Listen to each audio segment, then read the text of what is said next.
SingleDad was mocked for his old bike. The woman who laughed came back with a new one. Every morning at 6:15 a.m., the clatter of gears and a squeaky pedal echoed down the quiet streets of Riverview.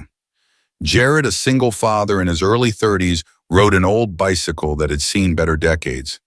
It wasn't pretty. The frame was chipped, the paint peeling, and the bell long gone.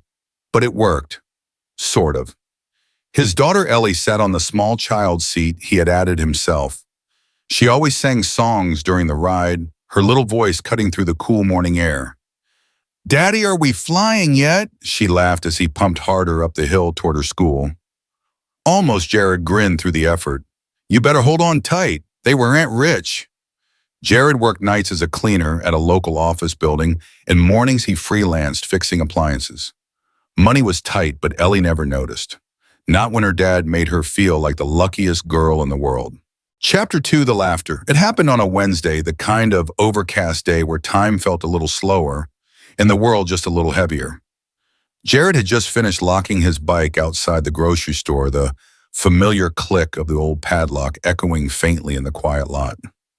The bicycle was a patchwork of survival-chipped paint, a duct-taped seat, and a front basket that squeaked every time Ellie climbed into it. But to Jared, it was more than a bike. It was how he got Ellie to school, how he made it to work on time. It was freedom on two worn-out wheels.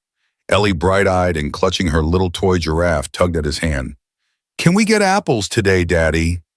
"Of course, kiddo," Jared said, ruffling her curls. That's when the sleek black car pulled into the lot, a luxury sedan that purred like a quiet threat. The door opened with a mechanical precision, and out stepped a woman who looked like she belonged on the cover of a business magazine. Sharp blazer, red heels, sunglasses too big for the cloudy sky. Her phone was pressed to her ear as she laughed, a crisp, polished laugh that didn't quite reach her eyes. Then she saw him. Her gaze paused on the bike first. It scanned the peeling handlebars, the child sticker halfway rubbed off the loose chain. Her lips curled. And then she saw Jared in his worn jeans, a threadbare jacket with Ellie's name handwritten on the sleeve, his eyes gentle but tired. She wasn't quiet about it. "Is that thing from a museum?" she said with a short laugh, lowering her phone for the sole purpose of delivering the line. Jared didn't flinch. He didn't give her the satisfaction of shame. Instead, he adjusted Ellie's backpack on his shoulder, then looked at her calmly. "Nope," he said softly, "it's from the heart." He offered a small smile, then turned away. Not because he was embarrassed, but because he had someone far more important to tend to, a little girl whose world was built not on appearances but love. The woman stood still for a moment, perhaps expecting a different reaction. But Jared was already holding Ellie's hand, walking into the store, heads high, hearts full. She didn't know that he once sold his car to afford Ellie's medicine. She didn't see the miles that bike had carried them through cold mornings and long nights. And she certainly didn't understand the quiet pride of a man who chose dignity over defense. She laughed at the rust. But what she didn't know, not yet, was that some of the strongest people ride the humblest wheels. Chapter 3, The Ice Cream Promise. That night, the summer air hung warm and quiet over the neighborhood. The sun had dipped below the horizon, but the sky still glowed with a soft orange haze. Jared's hands were sticky from the 2 ice cream cones he carried, the napkins barely holding back the drips. He had debated getting them.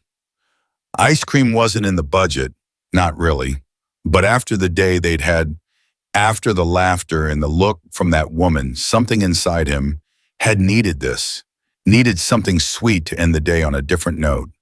Ellie sat on the front step of their small rental house, legs crossed, toes dusty from playing barefoot in the patch of grass out back. She was humming quietly, cradling her toy giraffe like it was the most precious thing in the world. When she looked up and saw him, her whole face lit up. "You got ice cream," she whispered like it was magic. "I did," Jared said, kneeling to hand her one. "Don't tell anyone." She giggled, taking the cone like it was a treasure. "You didn't have to, Daddy." "I did," he said quietly, his eyes softening. "We deserve good days too."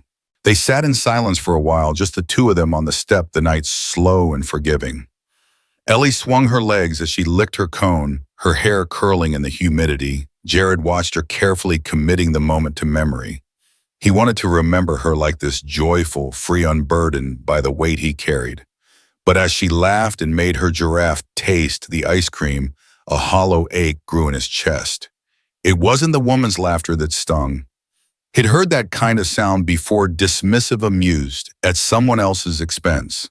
He could take it. But what he couldn't bear, what kept him awake some nights, was the idea that one day Ellie might feel it too, that she might see him as less, that the world's cruelty might touch her innocence, that someday she might be ashamed of the man who had given up everything just to keep her safe and warm and loved. "I wish we could do this every night," Ellie whispered, pressing close to his side. Jared swallowed hard and smiled. "Maybe one day, kiddo." He wrapped an arm around her, the ice cream cones long gone, but the moment lingering like a quiet promise in the dust. No matter what the world thought of him, no matter how many people laughed, he would give her arm, even if it came in melting scoops and secondhand shoes. Because he didn't need approval. He just wanted to be a good dad. Chapter 4, The Second Look. It had been a week, 7 quiet days of routine school drop-offs, overtime shifts, laundry drying on a line. 7 days since the woman's laughter echoed in Jared's ears, then faded into just another sound he'd learned to ignore. But that afternoon, as he coasted into the same grocery lot with Ellie humming on the back of the bike, something was different. There she was again. Same sunglasses, same flawless posture. But her heels weren't clicking with confidence. Now they were planted, hesitant. She wasn't laughing. Her hands were empty this time, no phone to distract her, no sarcastic smirk hiding on her lips. She was waiting. Jared pulled up slowly, unsure. His instincts were cautious. A man who's been looked down on enough times doesn't rush into second chances with strangers. She took a breath. "Hey," she said, voice soft but clear. Jared's eyebrows lifted. "Hey." Ellie hopped off the back of the bike, skipping toward the cart rack with her giraffe in hand. Jared kept his eyes on the woman. "I owe you an apology," she said, taking a small step closer. "Last week I laughed at you. That wasn't fair." Jared tilted his head slightly, searching her face. "It's okay," he said. "I've heard worse." "No, it's not," she said. Didn't know what. She looked down, almost ashamed. "That real strength doesn't come with chrome wheels." He said nothing. "I was in a bad place," she added. "Not an excuse. Just I was too wrapped up in my world to see yours." Jared looked past her for a moment toward Ellie, who was now arranging shopping carts like they were train cars, completely content. Then back to the woman. "I'm used to being invisible," he said calmly. "People see the rust, the backpack, the bike, and think they know everything." She nodded slowly. "I didn't see the kid, or the man riding for her." There was a beat of silence between them. Not awkward, just honest. Then she offered something rare. "My name's Grace." Jared hesitated. Then Jared. He didn't shake her hand, but he nodded. That was enough. Grace glanced at Ellie, then at the bike, then back to Jared. "If it's okay, I'd like to buy your groceries today. No strings." He studied her. Not with suspicion, but with the quiet patience of someone who had learned not to expect kindness, and so had learned to examine it when it arrived. "Okay," he said finally, "but only if you let Ellie help you pick apples. She's an expert." Grace smiled, for real this time. Not polished, not performative. Soft, real, deal. And as they walked toward the store, Jared with his worn backpack, Ellie skipping between them, and Grace just a half step behind, it was clear something had shifted. It wasn't forgiveness, not yet. But it was a beginning. Chapter 5, The Gift. The morning sun hadn't fully risen when Jared shuffled toward the front door, rubbing the sleep from his eyes. The house was still quiet. Ellie was curled up on the couch under a faded blanket, hugging her giraffe, waiting for pancakes like she always did on Saturdays. He opened the door to let in the breeze and froze. There it was, parked neatly at the foot of the porch, glinting softly in the golden light, was a bicycle. But not his bike. Not the rusty duct-taped one that had carried them through the last few years. No, this one was new. Sleek, shining, deep blue with silver trim, strong tires, clean chains, a wide cushioned seat. A child carrier already mounted in the back, not an afterthought, but part of the design. It wasn't extravagant. It was thoughtful. There was no envelope, no signature, just a small cream-colored tag dangling from the handlebars with a handwritten message in simple black ink: "You deserve better." Behind him, Ellie appeared in the doorway, still in her pajamas. Her gasp was soft, full of wonder. "Daddy, is that ours?" Jared couldn't speak for a second. His throat was tight. I think someone gave it to us," he said softly, crouching to running his hand along the polished frame. It felt unreal, solid, but like a dream. Ellie ran her hand over the back seat. "It even has a giraffe sticker," she whispered, eyes wide with joy. And sure enough, right beneath the handlebars, a small giraffe decal smiled back at her. That's when he looked up. Across the street, leaning against a modest silver car, stood Grace. She wasn't dressed like before, no heels, no sunglasses. Just jeans, a hoodie, and a quiet expression that said this wasn't for show. She wasn't here to be thanked. She lifted her hand in a small wave. Jared stood still, holding the tag in his fingers. Their eyes met. No words, just a moment. A strange kind of understanding passed between them, silent and honest and full of weight. Then she turned, got into her car, and drove off without waiting. Ellie hopped onto the steps, bouncing in excitement. "Can we ride it today, Daddy? Can we go to the lake?" Jared smiled and nodded, though his heart was heavier than he'd expected. Not in a bad way, just full of something he hadn't let in for a while. Hope. He looked down at the bike again, then over at the old one leaning against the fence, the one that had carried them so far. The one that had been laughed at, patched up, trusted.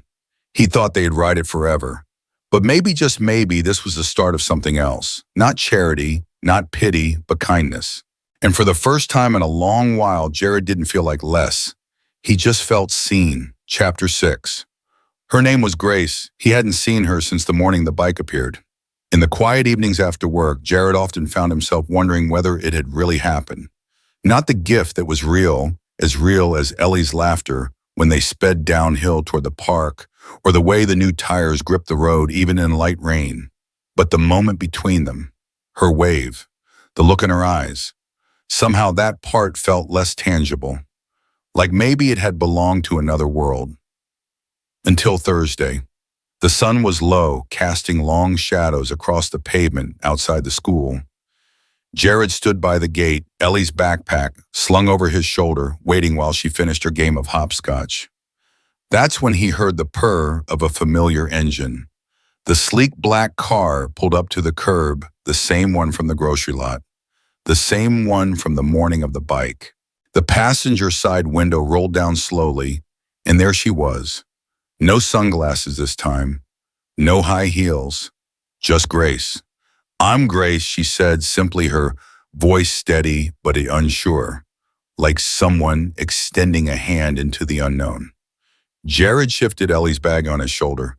"Jared," he replied, and this he turned as Ellie came running up out of breath, but glowing as Ellie. "Hi," Ellie beamed, waving as if she'd been waiting her whole life to meet this woman again. Grace smiled, her expression softening. "I hope the bike's working well." Jared nodded. "It's perfect," he said. "Smooth ride, sturdy. Ellie thinks it's magic." "It feels faster," Ellie added with wide eyes, "even uphill." Grace chuckled. "Well, I'm glad it's getting good use." There was a pause, light but meaningful. "It was just a bike," she added, almost brushing it off. Jared looked at her, really looked. He could see it now, the tension in her shoulders, the nervous flicker in her eyes, as if she wasn't sure she was welcome here. So he said gently, "No, it wasn't just a bike." Grace blinked, unsure how to respond. "It was kindness," Jared continued, "and those don't come around every day." That made her pause. In the slowing seconds between them, something shifted, not loudly, not dramatically, just a silent agreement that maybe this moment, this meeting wasn't an accident. that maybe they were both carrying more than they let on. Grace glanced down for a second, then back up. You and Ellie, would you maybe like to get a coffee sometime? Or cocoa, she added, nodding toward Ellie. Ellie jumped. Yes. With marshmallows. Jared's mouth curved into the smallest smile. Wet like that. Grace nodded. Tomorrow. Tomorrow, Jared confirmed. And as the car rolled away, Ellie tugged at his sleeve. Daddy, she's not laughing this time. No, sweetheart, he said, squeezing her hand. She's not. Chapter 7. Coffee and conversation. The following Saturday morning, the air was crisp and the park was unusually quiet. Jared walked the familiar path near the duck pond, where Ellie liked to feed the birds with bits of crust from their modest sandwiches. But this time something was different. Grace was there. She stood beside the old wooden bench with 2 takeaway cups in her hands, steam curling in the morning air. I figured we should talk, she said, as he approached, offering him one of the coffees. Not many people would accept a gift like that without questions. Jared took the cup, hesitating only a moment. I had questions. He admitted, then smiled slightly. But Ellie smiled too big for me to care. They sat in silence for a few seconds, the only sounds being ducks splashing and a child's distant laughter. Grace watched Ellie giggle as she tossed breadcrumbs, then turned back to Jared. What do you do? He sipped his coffee. Whatever pays. I fix things. Clean things. Move things. I've painted walls, cleaned gutters, replaced light bulbs in office buildings.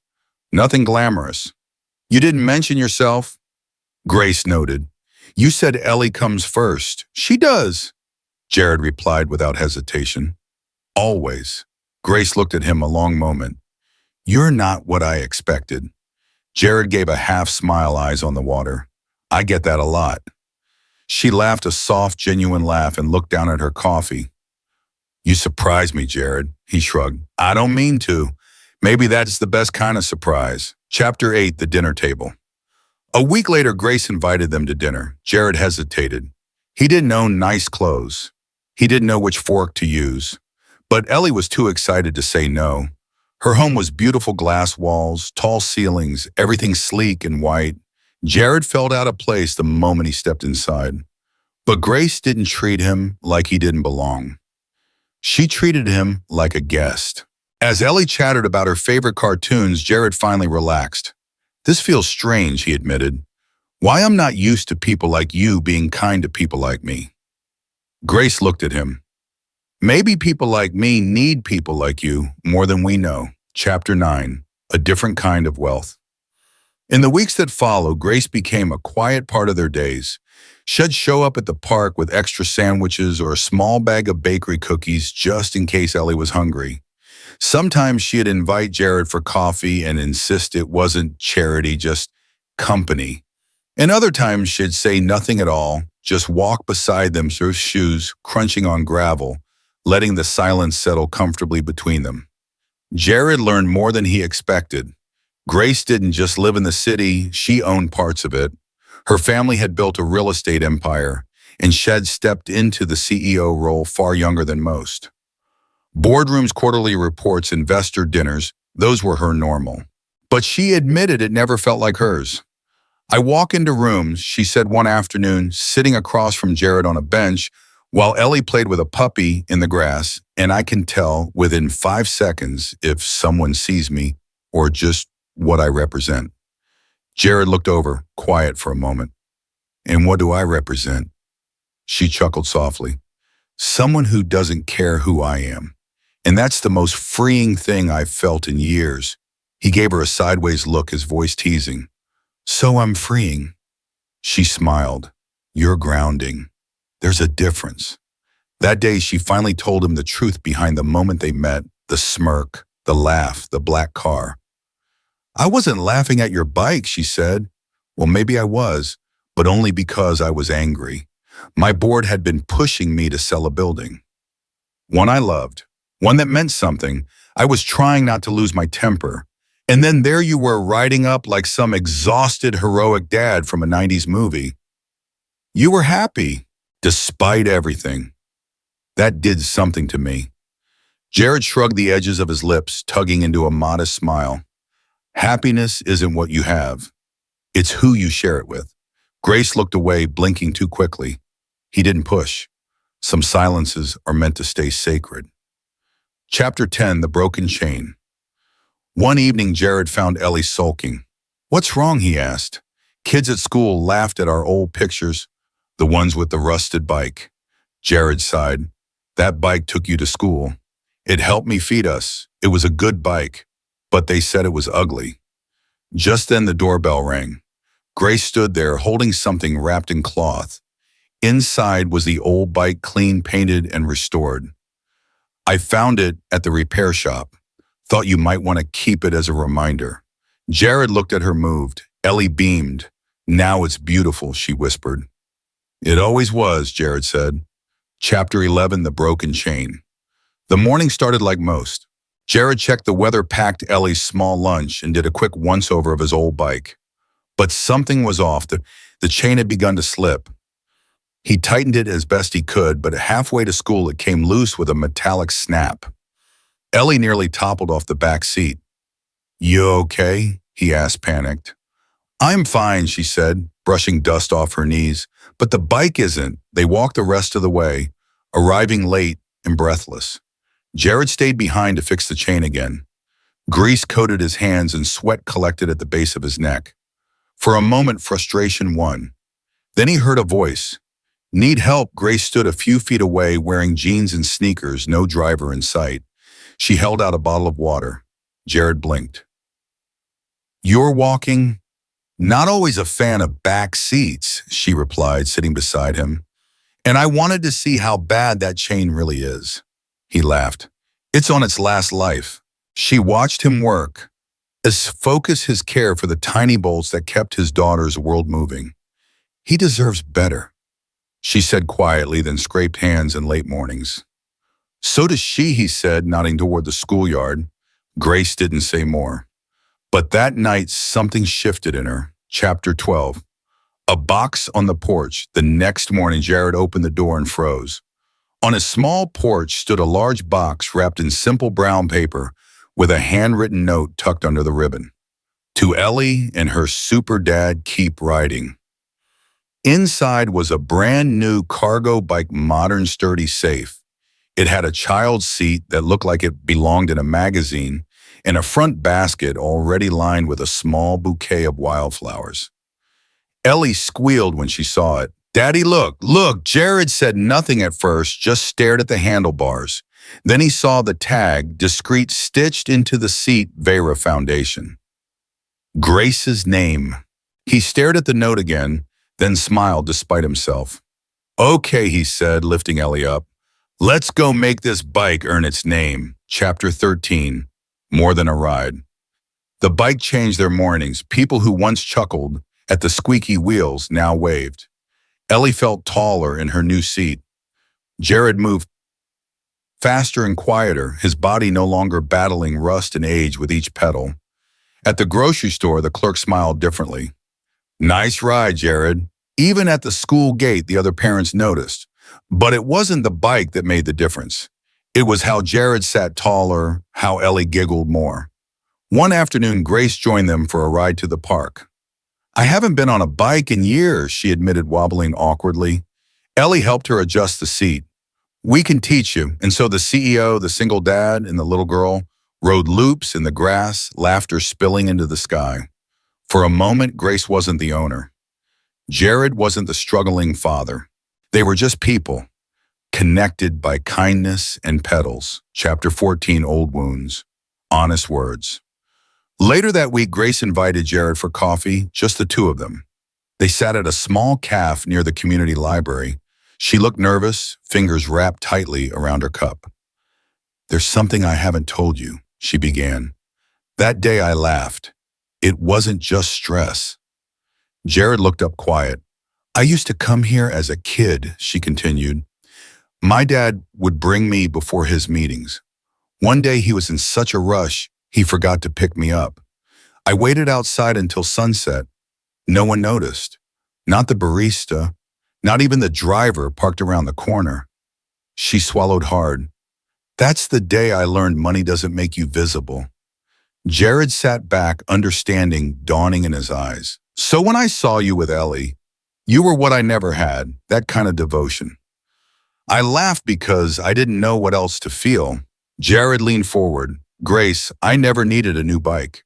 I just needed someone to see that she matters, that I matter. She nodded.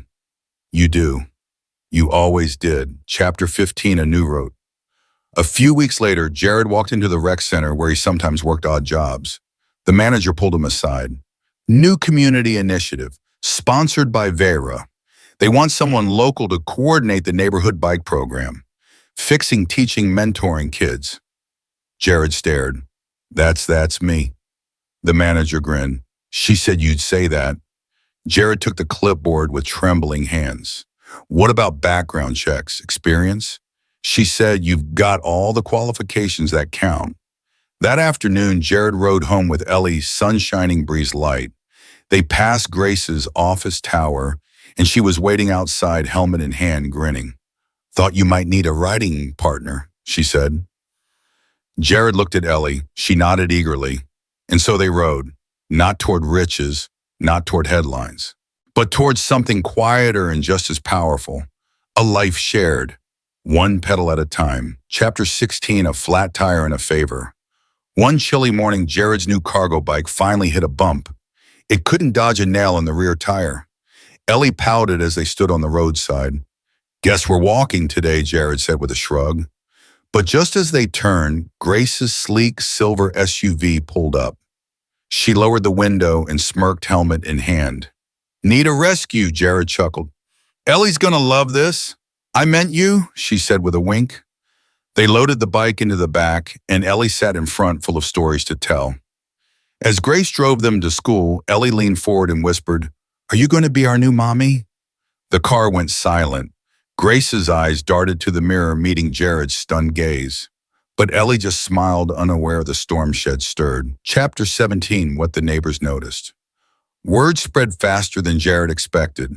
Neighbors saw Grace helping fix the flat. A few saw her at the community center laughing as she handed out water bottles at the new kids' cycling class. She's not like most rich folks, someone whispered. Another added, Didn't she used to mock him? But gossip softened, because when they saw Jared with her, it wasn't charity, it was partnership. They'd lean on each other while organizing weekend rides. Ellie would hold both their hands crossing the street. The woman who once laughed had become something else, a regular. And in this small town, that meant everything. Chapter 18, the storm. The rain came hard that Friday, sudden, cold, and relentless. By dusk, the streets were awash with water headlights cutting through sheets of gray. Inside the community rec center, the power flickered twice before going out altogether, leaving a group of children huddled near the windows, their small faces pale with worry. Thunder cracked like distant giants fighting above them. The staff had already called the power company. The backup generator, old and unreliable, hadn't turned on. Some of the kids whimpered, and then the sound of tires skidding brakes, squealing slightly. Jared burst through the front doors, water dripping from every inch of him. His coat was soaked through his helmet, still fastened shoes sloshing, but he was calm, grounded. All right, he called out, voice strong and reassuring. Who's ready for a shadow puppet championship? A few hesitant hands lifted. He grinned, pulling a small pack from under his coat. Inside were emergency lights and a stash of snacks. Raisin packs, granola bars, 2 small flashlights. He handed them out, directing the older kids to help the younger ones. Within minutes, the room glowed in a soft, flickering light as kids laughed at goofy hand puppets dancing along the wall. The fear that had gripped them earlier began to melt away. Still, the storm outside deepened. One by one, the flashlights dimmed. Just as the last one faded, the door swung open again, this time quietly.